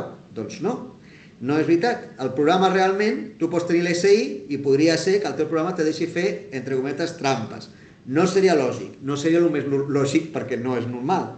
Però el programa ha de complir la llei antifrau igualment. Cuidado amb això, perquè pots tenir el mòdul d'SI, però el teu programa no complir la llei antifrau. És que és molt curiós. L'altre és Verifacto, que Verifacto és el mateix que l'SI, és subministre immediat d'informació, però per a empreses per sota d'aquesta facturació de 6 milions. Això també és una pregunta que m'avanço. Les empreses que tenen SI no poden tenir Verifacto. Les empreses de SI no han de fer servir el QR. És que va diferent, d'acord? I alguna d'aquestes coses, igual, el reglament, a mesura que anem avançant, ens ho van corregint. Però, bueno, el QR, si ha d'aparèixer en la factura, doncs que aparegui i veurem a les empreses de SI que especifiquin aquest QR on ha d'anar, perquè això, pel moment, si hi ha alguna situació similar a SI, doncs ja ho sabran els que ho tenen. Però no els afecta Verifacto a les empreses de més de 6 milions. I per últim, el resum és incorporar la facturació electrònica entre empreses, reglament que, com hem dit, ja diverses vegades no està publicat. Llavors, el calendari, ja ho hem parlat, ja per anar a tancar, hi ha 5 i pico diapositives, us imagineu, això és llarguíssim, a vegades hem fet aquesta xerrada unes 3 hores per temes pràctics i tal, però sobretot, abans de tancar i acabar i deixar el torn de preguntes, m'agradaria parlar una mica de les problemàtiques dels que s'esteu escoltant. Jo més o menys suposo que tots, cada un de vosaltres, sabeu en la situació que esteu. Jo faig 3 diferències. La primera és aquelles empreses que vosaltres tingueu ja software que diríem de fabricants que ja sabeu que us actualitzaran. Teniu el contracte de manteniment en actiu, ja són fabricants coneguts, no direm noms, i que ja us han dit, no us preocupeu, que jo ja tindré tot això fet i no te preocupis, tu tranquil·la, que no passa res. Això és real, això en principi ha de ser així. Un element important també que m'he saltat, que és l'homologació. Hi ha un anunci, no diré de la marca, però diu el nostre software està homologat per Hisenda. És que això és mentida, que tinc que dir-ho així de clarament, perquè el concepte d'homologació, que ja us sentireu parlar, és un altre concepte molt divertit. L'homologació, qui la fa? Hisenda? Qui ho fa? Doncs l'homologació no existeix com a tal, sinó que les empreses fabricants de software us hauran de facilitar un certificat autoresponsable, que ja hi ha el model, ja està fet, on les empreses us haurem de dir que el nostre software compleix la llei. Perquè vosaltres no podeu saber. Com ho sabeu vosaltres si el software compleix la llei? Són nosaltres que us ho hem de dir. I vosaltres aquest document l'heu de tenir, perquè és el que si algun dia algú ve i us demana, escolta, vostè no té el software, perdoni, jo sí que el tinc, a mi el fabricant me va dir que ho tenia. Heu de tenir aquest document. I és d'autoresponsabilitat. Evidentment, una empresa que digui que és i no és veritat i passés alguna cosa, doncs les sancions, no sé si me les saltaré, són terribles, o sigui, heu de tancar l'empresa directament. Per tant, aquesta és la qüestió. Per tant, no hi ha un software homologat d'Hisenda. Això no és cert, encara que ho diguin, no és cert. I a partir d'aquí, la certificació d'homologació és aquesta. Llavors, aquestes empreses, fabricants de software, que tots coneixeu o que alguns ja teniu, cap problema. Han d'estar, evidentment. A més, estan a Madrid i saben moltes coses. Afegit, a més, és una d'elles, vull dir que estem nosaltres, per això sabem una mica també aquestes coses. A partir d'aquí ve el segon bloc d'empreses. Aquelles que tinguin un software que ja li han dit, o ja vol canviar-ho, que s'estem trobant, clar, evidentment, nosaltres ja estem trobant amb això, empreses que evidentment volen canviar, doncs canviar, ja està. Escolta'm, jo el programa era molt antic, ja tenia ganes de canviar-ho, doncs és un moment fantàstic. Ara portem uns mesos que podríem haver aprofitat l'equip digital, molts l'heu aprofitat. Doncs a partir d'aquí, aquesta qüestió de tot el tema, doncs ja ho tenim aprofitat l'equip digital. Ara hi ha el Kit Consulting, que encara hi ha temps fins al 28 de febrer. Alguns poder no l'esteu demanant. El Kit Consulting per a empreses més de 10 treballadors, doncs una bona oportunitat. No serveix per implantar com el kit digital, però serveix com a mínim per la fase de consultoria, que és important, analitzar. Bueno, doncs que encara hi ha aquestes ajudes que han alineat totes aquestes legalitats i obligatorietats amb aquestes ajudes per dir, escolta'm, ja que t'obligo, t'ha de donar aquestes ajudes, aprofiteu-les o no, però jo com a mínim us intento ajudar. Per tant, aquest segon bloc que vulgui canviar, doncs que canvi, que no esperi gaire, ja comencem a estar en aquest tema, pot ser una mica tard, però bueno, tampoc m'imagino que el dia 1 de gener del 2026 hi hagi un senyor inspector o una senyora inspectora aquí esperant i que entri a l'oficina. Home, s'entén que això no crec que passi. Però bueno, sobretot comencem ja, els que vulgueu canviar el software, clarament suposo que ja esteu buscant i esteu mirant. I el tercer bloc, que és el que vull acabar i ja la presentació, seria el tercer bloc, que és el que més preocupant és, que a més amb el sector industrial és bastant habitual, nosaltres ho hem viscut, i aquí us tinc que dir les coses una mica entre línies, perquè són coses una mica a vegades delicades, no? Encara que quedi gravat. La idea del grup tercer per mi és aquestes empreses que tenen software a mida de molts anys, complexa, difícil de canviar, amb una migració complicada. A vegades hi ha empreses que inclús no tenen el suport informàtic adient. Hi ha empreses que s'estan dient que els seus proveïdors d'informàtica, amb els quals suposo haureu parlat, i si no parleu, que us aclareixin. Hi ha empreses que estan dient directament que no ho faran, clarament, o sigui, no poden fer, no assumiran aquest risc de canvi, no volen. Doncs tot aquest tercer grup, el primer, cap problema, software ja s'actualitza, en el nostre cas és així. Segon cas, jo vull canviar de programa, cap problema, perquè canvi ja està. I el tercer, no puc canviar. Aquest tercer grup, m'agradaria, entre línies, amb tota la prudència del món, m'agradaria insistir en un concepte que porto tota la sessió parlant. Simplement us diré, no hem parlat de que el software que fa pressupostos compleixi cap llei, no hem parlat del d'ordre de treball, no hem parlat dels que s'estan enllaçant a les màquines, no hem parlat de res d'això, hem parlat de facturació. I amb això us deixo una mica entre línies, que per això també com a socis del clúster estem a la vostra disposició i amb la Carla i jo hem parlat, qualsevol cosa que tingueu, qualsevol dubte, penseu, si esteu en aquesta situació que no podeu canviar de software, o no voleu, perquè igual resulta que és un software que... Doncs hi ha solucions pensant en el que us acabo de dir. Penseu en que la llei sempre s'està parlant de factures, de factures. Tot el que no sigui factures podeu mantenir-lo tal com ho teniu ara. El tema de facturació és el que ha de complir la llei i per això hi ha alternatives i hi ha solucions. I voldria també donar-lo com a tranquil·litat, perquè els altres dos primers no hi ha cap problema en el fons. El tercer és el que a nosaltres personalment ens preocupa, però com dic, hi ha solucions que també en cas de necessitat ens ho digueu. I ja, doncs, tot això, vaig avançant, tot això és una presentació que us enviarem i només perquè queda, sé que una hora és molt justet, simplement és, aquí veureu un exemple de software de factura electrònica.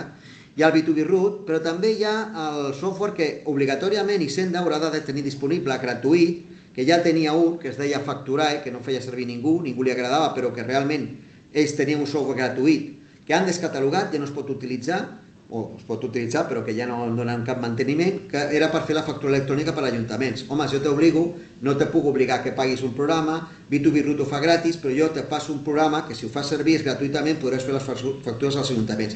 Molta gent ho desconeixia, molta gent treballava amb B2B Root que és gratis o pagava B2B Root una quota, que realment no és cap barbaritat, 300 euros l'any crec que és la quota bàsica, però tu tenies aquest programa que veieu aquí, el Facturae. Això ho tinc aquí perquè fins ara era el software, però ara aquest software ja està descatalogat, servia per fer factures electròniques, si algú té interès de fer alguna prova que m'ho digui, perquè encara es podria instal·lar, però, sobretot, aquí, ja estem acabant, aquí, el punt que fins ara, aquest punt si no l'heu vist mai, és la pantalla de la plataforma que un ajuntament us posa a la vostra disposició per enviar la factura electrònica. Els que ja heu treballat la coneixeu. Aquesta plataforma, a mesura que han passat els mesos, sí que ha anat millorant. Això, de fet, depèn aquí de Catalunya, per tant, és un tema... Per tant, és software català en aquest sentit, i ells han anat, no sé si en la resta d'Espanya està passant, però en aquest cas han anat ampliant una sèrie d'opcions que abans no hi eren. I, per exemple, el de validació ja existeix en aquesta mateixa plataforma, segur mirar que la factura XML que ha rebut o que ha d'enviar si funciona, i a més ja es poden crear factures també, si voleu jugar i veure de fer una factura electrònica, això és una plataforma, la genera, no va a cap lloc. Si voleu jugar i crear factures electròniques email com si vosaltres les aneu enviant, aquí és una forma molt còmoda de fer-ho. I aquí hi ha unes pantalles, s'ha de crear primer l'emissor, evidentment, mi cuenta, datos emissores, llavors poses les dades i després, bueno, evidentment, ni bit ni berrut, avui en dia encara que està canviant. Ni això està pensat per substituir una facturació com a tal. Està pensat per sortir del pas, pels autònoms, però bueno, que sapigueu que existeix. Per això no vull acabar sense explicar-ho d'aquí on estan. Llavors, aquesta és la pantalla que un ajuntament, en aquest cas de Roses, és la pantalla que tu li puges, li afegeixes manualment la factura en XML que li has creat, que li pots pujar diverses de cop, i li afegeixes i li envies. A partir d'aquest moment, què passa? Que els beneficis de la factura electrònica per l'Ajuntament de Roses, en aquest exemple, és que ells reben la factura de manera automatitzada, el sistema li avisa que ha entrat una nova factura, el sistema prèviament ha validat si la factura està bé o no, si hi ha alguna dada que no està, i tu, com a cliente de l'Ajuntament, tens informació de tota l'estona actualitzada. Quan envies la factura, reps un correu que te diu la factura s'ha registrat correctament. La factura té fallos, la factura ha sigut acceptada, la factura està en procés de pago. Tota aquesta automatització, a l'estalvi que això representa per una organització com un ajuntament, petit o gran, tot això és el que el dia de demà, vull que tingueu també aquesta imatge, per això volia acabar la presentació amb això, que recordeu que això com a empreses ho podríeu tenir. Vosaltres com a empreses podríeu fer exactament igual i fer que els vostres proveïdors en un futur us enviïn les factures també a una plataforma com aquesta. I amb això, més o menys, per deixar un minut més de preguntes, doncs ja estaria una mica torn de preguntes, però aquí.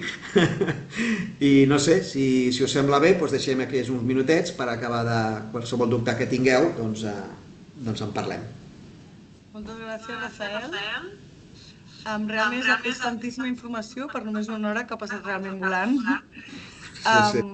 Dir-vos a tots i totes que compartirem com bé ha dit el Rafael, compartirem amb vosaltres la presentació i si ens demaneu també tenim el contacte del Rafael perquè podeu parlar amb ell i resoldrà qualsevol dubte. Ens hem allargat una mica més, però crec que amb temps rècord. Si ara hi ha qualsevol pregunta, he vist que la Patro ha posat pel grup una pregunta, no sé si ho vols fer tu mateixa, et puc desactivar Mira, ara si vols pots ficar el micròfon, Patro. No, espera, t'has d'encendre el micròfon.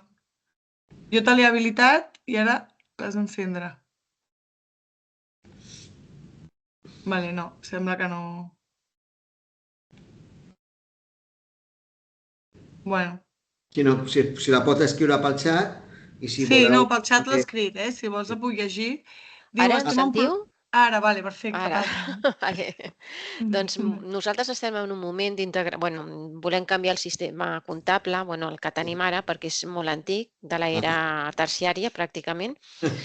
I és una integració, vale? Realment no és un canvi, és una integració amb el nostre, perquè el programa que tenim és un programa propi. Llavors estem buscant algun, diguéssim, no sé, o algun programa i que ja estigués la factura electrònica, tots els requisits que comporten el que s'ha explicat. Llavors, no sé si tens alguna recomanació... Home, aquí, egoistament, sí, clar. Sí, però no, i tant. Nosaltres, en tot cas, el que hem dit, òbviament, ja dic, com a socis també estàvem parlant, sempre estem parlant de també col·laborar. Jo el que sí que us convidaria, si voleu, fem una reunió quan us vagi bé, fem una primera xerrada, us expliquem una mica el que veiem i quan fem aquestes xerrades us expliquem una mica tot aquest ventall de marques que quan s'ha de fer un canvi en sobre RP i els que heu fet de sobres ho sabeu, realment s'ha de recomanar que es mirin diversos. O sigui que per molt que nosaltres pensem que fossin els meravellosos del món, no, sempre s'han de mirar diverses opcions i llavors estaré encantat de parlar amb tu i explicar-te. Però d'entrada dir-te que sí, que això que comentes és viable o bé a través d'un software concret o a través d'una integració a mida, que és el que nosaltres també fem, que es podria ajudar-vos a fer-ho. Però òbviament hi ha més empreses que ho poden fer, només faltaria. Però nosaltres seríem una d'elles, sí. Clar, nosaltres estem mirant en el tema de Navision i està l'altre programa que ara Correcte. me'n recordo perquè això ho porta, diguéssim, a Sí. l'informàtic. Tenim un informàtic propi contractat, vull dir que ell seria qui us expliqués tot una miqueta i a partir d'aquí, doncs, no sé si, bueno, amb la vostra, diguéssim, recomanació, si podíem fer o no sé si vosaltres mateixos ho podríeu fer, no sé què... Us donarem la informació, ja dic, totalment neutra i al final, doncs, sobretot és això, si hi ha l'informàtic a sobre, ell ja estarà més o menys informat i per exemple, aquesta és un dels fabricants que dèiem abans i, per tant, a vegades en informàtica, a vegades diguem que no és tan encertar, en tot cas no equivocar-se. Llavors hi ha softwares que tots coneixeu que, bueno, ja, agradarà més, agradarà menys, però vaja, no seria una mala opció, no? Vale. En tot A veure, cas, els que nosaltres hem mirat és SAP, Navision, que és a través de Microsoft, també, vull dir, no sé si alguna empresa, vull dir, el que recomaneu vosaltres. Ja dic, això, bueno, nosaltres com a fabricants tenim solucions pròpies, però després nosaltres sí que us recomanem, quan tenim l'ocasió, que veieu també Cegit, perquè Cegit és un software que a alguns us sonarà del Centre de Càlcul de Sabadell de fa molts i molts anys, que com han anat comprant-ho durant els anys, doncs al final ja Cegit ja no sap ningú què és, no? I és un fabricant que al final la nostra feina és una mica posar-los a la taula de també ser una variable més a escoltar i a conèixer. Clar, nosaltres el Però hàndicap que tenim també és que tenim a Portugal una sucursal i ha d'estar homologat també a Portugal. Cegit actualment és una multinacional francesa que ha anat adquirint i una de les coses que ha adquirit és justament el grup Primavera, que és de Portugal. Per tant, tenen una base a Portugal molt, molt forta. Però crec que això crec que seria, me sento una mica incòmode. Una reunió. Sí, perquè la idea, però en tot cas, el que he dit, nosaltres, Dynamics, tu saps, justament el que deia abans, hi ha altres fabricants que estem us dirien i nosaltres el que faríem és això, explicar, mira, mireu-vos totes aquestes opcions, us aportarem aquesta també perquè crec que també l'heu d'estudiar i ja està, però és aquest plan. I si cal una ajuda més en profunditat de sortir de l'obvi, nosaltres com a Icon sortim de l'obvi, però això seria ja com dir l'última opció, no? En el moment quan ja has d'entrar com a programadors d'alguna forma, nosaltres ho podem fer també. Però sobretot en aquesta reunió és explicar-vos totes les opcions que nosaltres coneixem. Hi ha alguna que inclús en la diapositiva has vist, surt Holded, per exemple, depèn del tipus de... Clar, vosaltres com a tipus d'empresa no us he dit, no he entrat tan B2B root, són softwares que ja estan més per autònoms, per petita empresa, però ja quan parlem... Nosaltres estem amb el sí, vull dir, ja... Per això, que això ja... Però vull dir que quan parlem de tots aquests fabricants i després parlem de, per exemple, evidentment hi ha Sage, Sage que no ho hem comentat, Sage, el 650, 200, XR, el X3, perdó, ja que han sortit noms de fabricants, Sage hauria de ser també un dels que s'analitzin com a possibilitat. Això em referia que quan parlem us donarem les referències de tots els nostres competidors, en el fons, però que francament jo crec que una decisió com aquesta no es pot fer sense analitzar totes aquestes alternatives. No, clar. El que faré és doncs, comunicar-lo a la gerència i, bueno, si de cas ja contactem amb vosaltres. Qualsevol, exacte, sí. Per nosaltres estarem encantats d'ajudar-vos en el que puguem, això segur. Molt bé, moltes gràcies. Vale, merci. Ara tenim una pregunta del Lluís Espina que em diu que no té ni càmera ni micro, doncs la faré jo. Vale. Diu, si factures a l'estranger, millor anar directament al format VL, People, i per les nacionals també? Sí, és un dels temes que també a mesura que ha passat el temps s'han anat aclarint.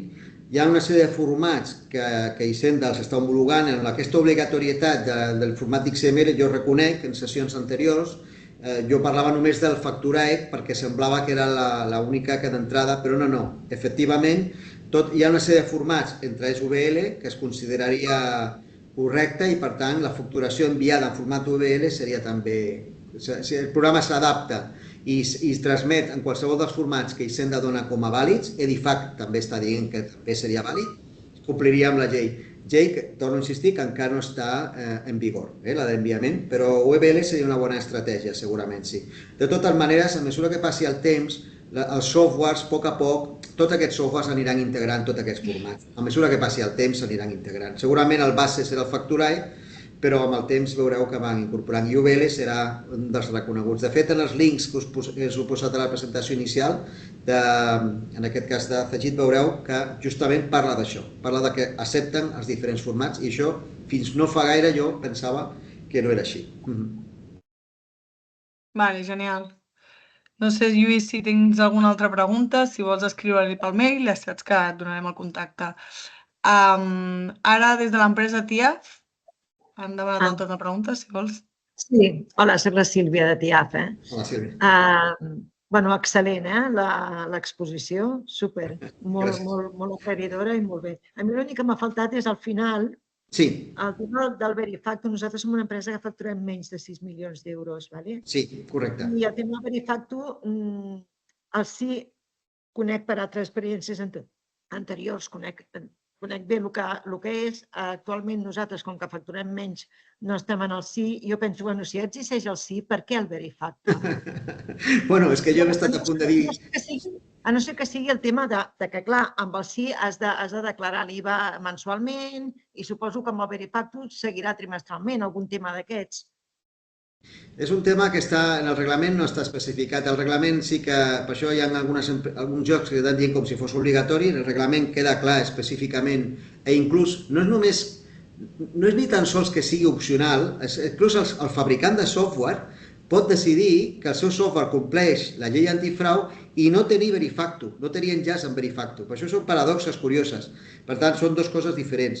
Llavors, el Verifacto com a tal, en aquest moment ni es pot provar. O sigui, no pot ni fer proves. O sigui que inclús B2B Root, per el que dèiem abans de parlar de competències o d'alternatives, té unes eines que en principi estan destinades a que empreses de software puguin comptar a través d'ells, amb un preu, que pot ser més o menys. Però si tu vols fer servir B2B Root per fer proves, tampoc pots. I llavors, hi ha algunes lagunes encara, com dèiem abans. Ara, tècnicament, per què no han fet servir l'SI així ara d'entrada, jo no te sabria dir per què. Sí que jo també penso, no té massa lògica, però bueno, de fet, és un sistema diferent, sí. Sí, perdona, és que nosaltres sí que teníem el software de facturació estructurat i bé i tot això. Jo ho he comentat, escolteu, pel futur i tal, i ells em diuen, nosaltres ja tenim el paquet del sí. Dic, bueno, és que el paquet del sí jo sé que comporta un tema impositiu diferent. I llavors, clar, és la solució que en principi m'han donat. Jo crec que una mica és per la confusió general i en tot cas entenc que ens hem d'esperar i que, com que per el que diu sembla ser que fins a l'1 de gener del 26 no hi haurà obligació, doncs per ara anem esperant i no cal insistir, no? Jo crec que no. Jo crec que una de les eines que hem d'estar pendents és de B2B Root. B2B Root és el referent a nivell de ser el líder i és l'eina que heu d'estar atents, tenen molt bons posts, també vídeos, donen molta informació, fan xerrades. Ells, si esteu atents, veureu, però és una mica els que creen la tendència i són dels que estan. Al final, ells, el lligam amb Hisenda és simplement una comunicació que si tu actives, és com si, ara m'ho invento, una mica per entendre, si tu quan envies una factura al teu client tinguessis un còpia oculta a Hacienda, per entendre'ns, això és Verifacto, per una mica entendre una mica el concepte, no? I llavors, una de les preguntes que es fa... Perdó, digues? No, dic, haurà de ser una factura electrònica amb XML, no? Sí, no, però no, al final la informació que puja a Verifacto és una altra cosa, és un registre. Clar, és el registre de la factura. Clar, llavors és un element més similar a l'SI, però no és l'SI. Però la filosofia és la mateixa, o sigui, nosaltres opcionalment, perquè clar, penseu que Verifacto ja també queda obligat un autònom. Clar, les autònoms, aquestes persones que tenen més dificultat que una empresa, doncs home, clar, que els diran que és obligatori, no, els diran a poc, i a poc ho van estenent, però ara perquè tothom és opcional fer-ho. Una altra cosa que diuen, és una cosa també que fa riure, però diuen, veiem, nosaltres, si hem de fer inspeccions, nosaltres és opcional, no voleu enviar les factures a Verifacto, quan ho pugueu fer, quan ho comenceu a poder fer, no voleu, cap problema. Ara, simplement, jo us pregunto, això Hisenda, diu, a qui creieu que anirem a inspeccionar? Els que us envieu o les que no? Amb la qual cosa, bueno, escolta, poder no és obligatori, però convé anar-ho posant. Però la filosofia és la DSI, és comunicar a Hisenda i que al final és una que també ens espanta molt, però que a la llarga o la curta no és tan... Al revés, és que al final si tu estàs fent les coses amb transparència, doncs és que és el de menys. Si ho han de saber abans o tard, ho sabran, no? Per tant... Però és un sistema de comunicació similar a SI, sí. I és important insistir que les que són SI no poden tenir Verifacto. O sigui, no és una cosa o l'altra. Sí, sí. Perfecte, gràcies,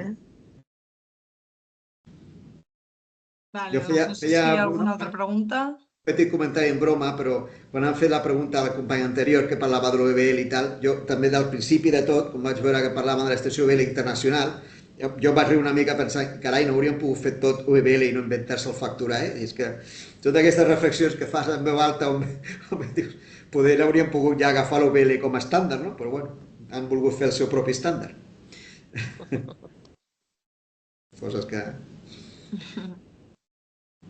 Bueno, doncs si no hi ha altres preguntes, no sé si... Bueno, com ja us he comentat, us enviarem el contacte, podreu parlar amb en Rafael en qualsevol moment que vulgueu. Vale? Doncs gràcies a tothom per venir i per estar en aquesta sessió. Gràcies, Rafael, un cop més, per el webinar. I res, que vagi molt bé a tots i totes. Vinga, gràcies a vosaltres. Gràcies a tots. Adéu, que vagi bé.